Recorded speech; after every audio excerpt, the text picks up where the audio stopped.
morning, fancy office, old school type.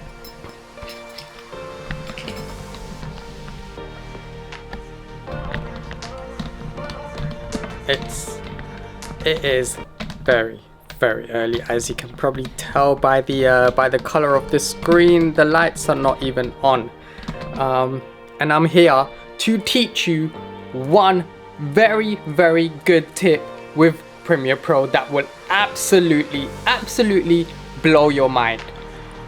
Intro.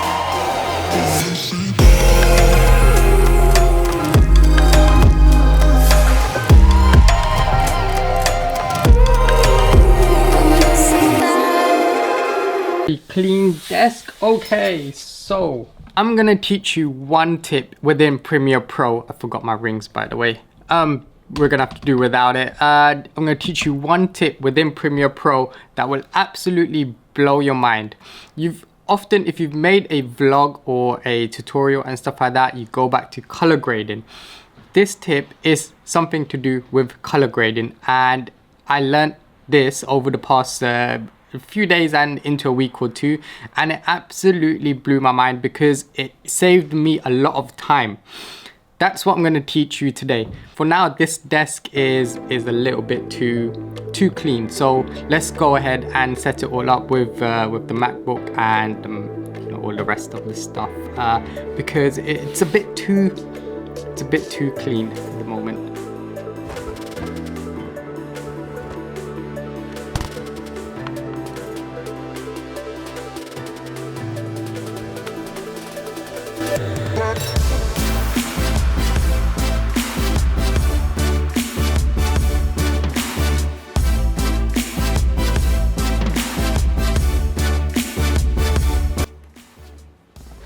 Hey, what's up everyone? Welcome back to another video, and this time, like I promised, it's a tutorial.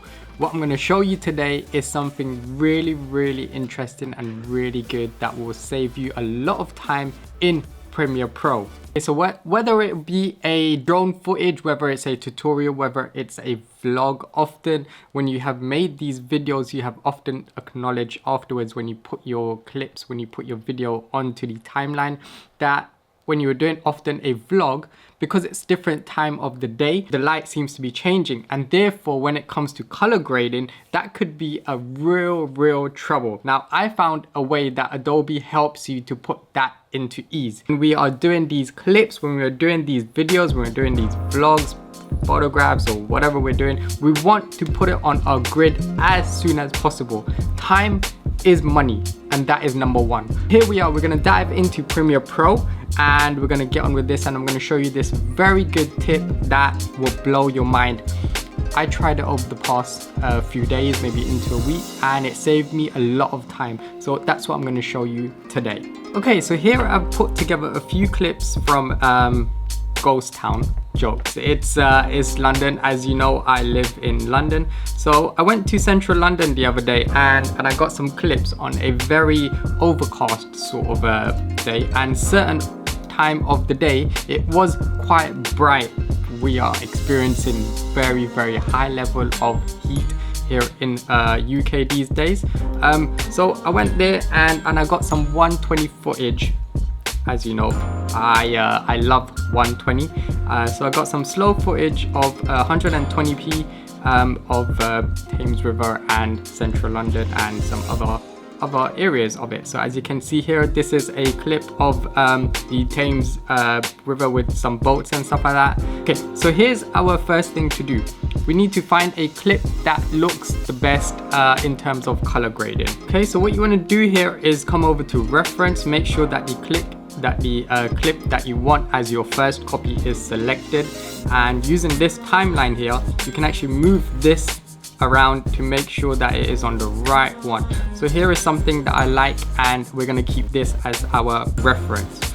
Our current, which is the one here, that needs to change, so that we could perhaps move it around according to this timeline here, and we could put that as, maybe let's go with something that is a little bit washed out perhaps. So we go with our first clip here maybe, or perhaps let's go with something along this this clip here. So we're gonna color grade and we're gonna match this just by one click, and that is the magic that is happening in Premiere Pro, where you think that there is a wizard just living inside your MacBook and that is doing all the work for you.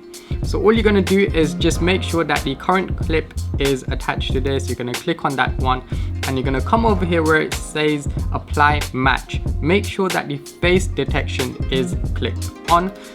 That is because even though we don't have any faces showing in this, but because we have a certain amount of drone clips or different light changing across the day, it is very important that face detection is clicked on, because that will also help with the color matching sequence as you go forward. So all you want to do after that, when you have selected your reference to match your other clips to it, you just hit apply match, and there you are. That has now somewhat matched the same saturation, the same contrast, the same temperature as your reference clip. Absolutely magic. That is so good, and that will save you so much time in Premiere Pro when you go back to editing your videos.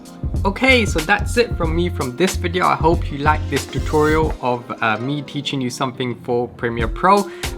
Try it out. It is really good, and it will help you a lot with your color grading and save you a lot of time. I will see you next week. Peace out.